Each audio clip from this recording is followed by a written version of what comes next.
Ok, c'est beau ça. Ça, on va. Bien. Bien. Bonjour tout le monde. Je m'appelle Alexandre Savard. Je suis un ostéopathe canadien, canadien-français du Québec. Je vous présente aujourd'hui ma chaîne YouTube. Je vous souhaite la bienvenue sur ma chaîne, Musicien bien accordé. Donc, pourquoi ce titre? Eh bien, parce que je crois que comme musicien, je suis ostéopathe, mais également musicien.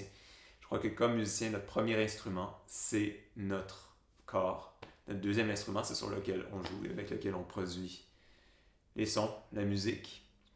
Et je pense que c'est une vérité dont il faut se rappeler souvent. Cette chaîne est dédiée à vous aider à accorder votre corps d'abord avant d'accorder votre instrument. J'espère que vous la trouverez pleine de ressources utiles pour vous, pour votre développement. Donc aujourd'hui, je vais essayer de me présenter un peu plus pour que vous sachiez qui je suis, d'où je viens, un peu ma formation et mon histoire, un peu de mon histoire, hein, qu'est-ce qui fait que moi j'ai décidé d'entreprendre un peu ce rôle d'aider les musiciens. Donc, peut-être vous avez déjà entendu parler de moi via la chaîne de Naré Sol, donc la pianiste, compositrice, youtubeuse Naré Sol, sur laquelle j'ai déjà parlé de questions de posture, de bonnes habitudes de pratique, de ce genre de choses. J'ai également une chaîne anglophone, donc pour quiconque voudrait pouvoir écouter mes vidéos en anglais, il y a toujours une traduction vers l'anglais qui va être disponible dans la description de mes vidéos. Puis, donc voilà, allons-y, commençons avec mon histoire. Donc moi, à l'âge de 5 ans, ma mère, qui est également pianiste professionnelle, a décidé que j'allais commencer les cours de piano. Et j'ai commencé les cours de piano à 5 ans et j'ai suivi les cours de piano jusqu'à l'âge de 23 ans. Ça, c'est le moment où j'ai complété mon programme de piano à l'Université de Montréal, une interprétation piano. Et il y a plein de choses qui sont produites durant mon parcours qui allaient avoir une influence importante pour mon avenir. Quand j'avais 20 ans, j'ai décidé de tout arrêter, toutes mes études, pour me consacrer au moins une année à la pratique du piano exclusivement. Il faut que je mentionne que je joue également du violon, mais c'est mon instrument second. Mon premier instrument, c'est le piano. Et donc, j'allais pratiquer jusqu'à 8, 9, des fois 10 heures de piano par jour.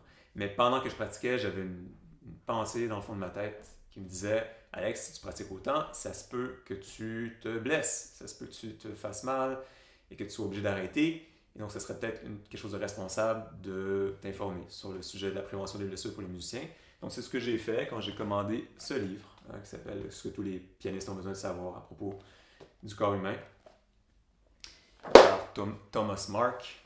Et je me rappelle, ça m'a marqué.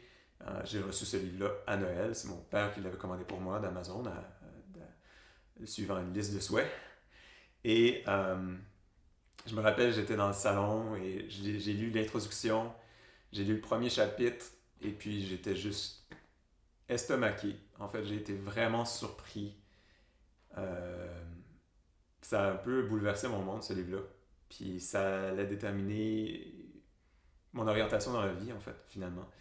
Euh, Parce que j'avais eu beaucoup de musiciens qui m'avaient enseigné jusque-là, probablement au moins une dizaine de personnes dans le piano. Euh, et personne ne m'avait jamais enseigné quoi que ce soit qui ressemblait le moindrement à ce qui était enseigné dans ce livre. Et pourtant, l'information qui se trouvait avait tellement de sens pour moi. Ça avait tellement de sens.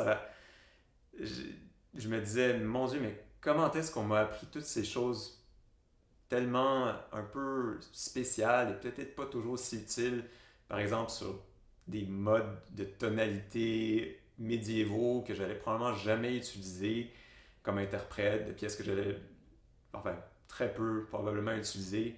Puis je me disais, puis en parallèle de ça, il n'y a personne qui a pris la peine de m'expliquer que mon poignet, c'est une structure qui est ici, à l'intérieur de la paume de ma main, et non pas là. Et, je veux dire, ça pour moi, c'est comme, mais ça devrait être fondamental, ça devrait être enseigné à tous les niveaux. Je ne comprenais pas qu'on puisse donner une formation complète. J'avais fait des formations dans les écoles de musique, avec la théorie musicale, de l'histoire, euh, la formation classique, là, si on veut, là, en matière de musique. Puis personne n'avait pris le temps de m'expliquer ça. Pour moi, il y avait quelque chose qui ne fonctionnait pas. J'étais un peu choqué.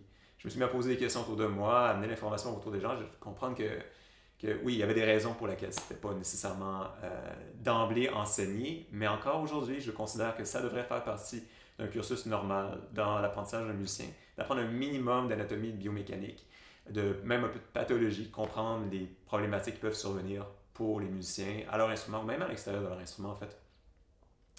Et donc, ça m'a lancé dans une certaine direction. À partir de ce moment-là, je savais que de véhiculer, de transmettre ce genre d'informations, ça allait être une partie intégrante de ma vie. Oui, donc quand j'ai terminé mon bac en piano, mon récital de fin bac est disponible en ligne pour ceux qui pourraient être intéressés, j'ai décidé d'entreprendre des études en santé. Il fallait que ce soit quelque chose autour de la thérapie du corps. Donc ça aurait pu être, par exemple, la physiothérapie, mais dans mon cas, ça a abouti à être l'ostéopathie.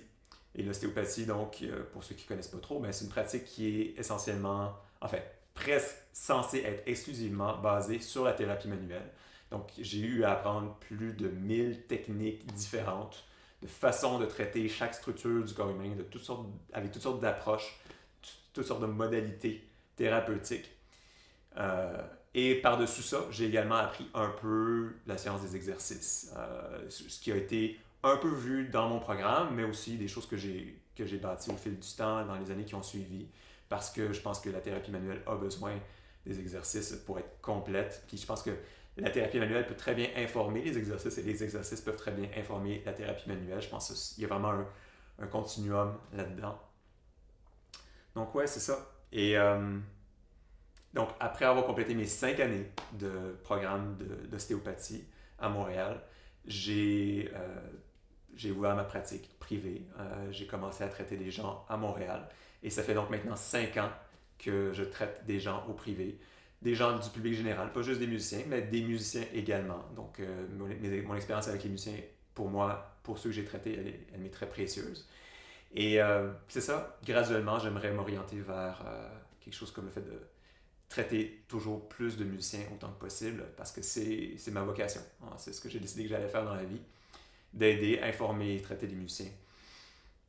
Donc ouais, c'est pas mal mon cursus à date. C'est ce que j'ai comme expérience.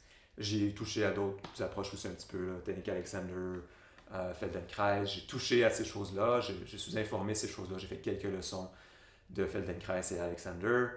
Je pense que ça vaudrait la peine que je touche encore un peu sur la question de justement la philosophie derrière cette approche-là, l'approche qui est véhiculée dans ce livre-là, qu'on appelle le body mapping. Hein. Le body mapping, c'est la cartographie corporelle, si on veut. Donc, pour vous faire une analogie avec ça, je dirais la théorie musicale est au compositeur ce que l'anatomie et la biomécanique est au musicien-interprète. Je vais le mettre comme ça. Donc, le musicien-interprète a besoin de la théorie, il a besoin de connaître l'histoire un peu, le contexte de ce qu'il joue, etc. Il a besoin d'être informé de beaucoup de choses autour de la musique. Mais le musicien, c'est également un danseur. C'est quelqu'un qui fait une sorte de micro-danse, en quelque sorte, à son instrument. Puis la base de la danse, c'est le mouvement. Et la base du mouvement, ben, c'est les parties du corps qui sont mises en relation pour effectuer les mouvements en question. Et donc, pour moi, c'est le fondement du mouvement, c'est la biomécanique. Et donc, si on veut bouger de façon informée, un peu comme un compositeur est informé de ce qu'il compose, de la grammaire et de la syntaxe de ce qu'il compose, mais l'interprète a également besoin, en plus d'un peu de théorie musicale bien sûr, a besoin de connaître un peu la grammaire, la syntaxe de son corps. Et la meilleure façon de faire ça, ben, c'est d'étudier un peu l'anatomie. Il ne faut pas l'étudier n'importe comment. Il faut qu'il y ait une application pratique à ça. Je ne peux pas juste faire des listes d'articulation, balancer ça à des musiciens et leur dire ben, mémorisez ça, puis ça va vous aider.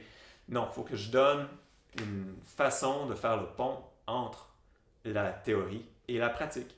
Et c'est ce que l'école de la cartographie corporelle, body mapping, en fait, la traduction, c'est moi qui l'ai fait actuellement. Là. Il n'y a pas vraiment de traduction français pour ça, c'est une école qui est seulement anglophone à date.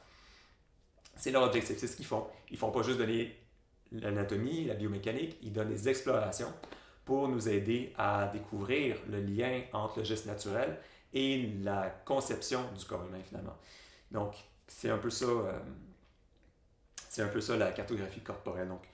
Donc je suis content d'avoir touché sur ce point-là dans le cadre de cette vidéo. Donc, pour ce qui est de la chaîne en tant que telle, donc musicien bien accordé, le genre de format de vidéo que je vais utiliser, il va y avoir certaines vidéos d'à peu près une durée de 10 minutes, comme celle-ci, où est-ce qu'on va aller plus en profondeur dans certains concepts.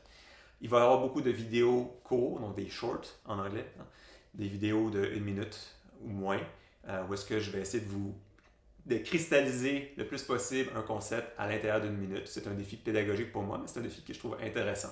Ça entraîne beaucoup d'aptitudes pour moi également. Puis c'est un format qui est apprécié par beaucoup de gens, donc je suis content de l'employer. Puis il va peut-être y avoir aussi des vidéos plus longues, peut-être des entrevues, des conversations que je vais avoir avec d'autres personnes qui ont un pied dans le monde de la santé et un pied dans le monde musical également, partager leur expérience, les lumières peut-être qu'ils ont eues au fil de leur expérience. C'est ce genre de choses que j'espère produire sur la chaîne.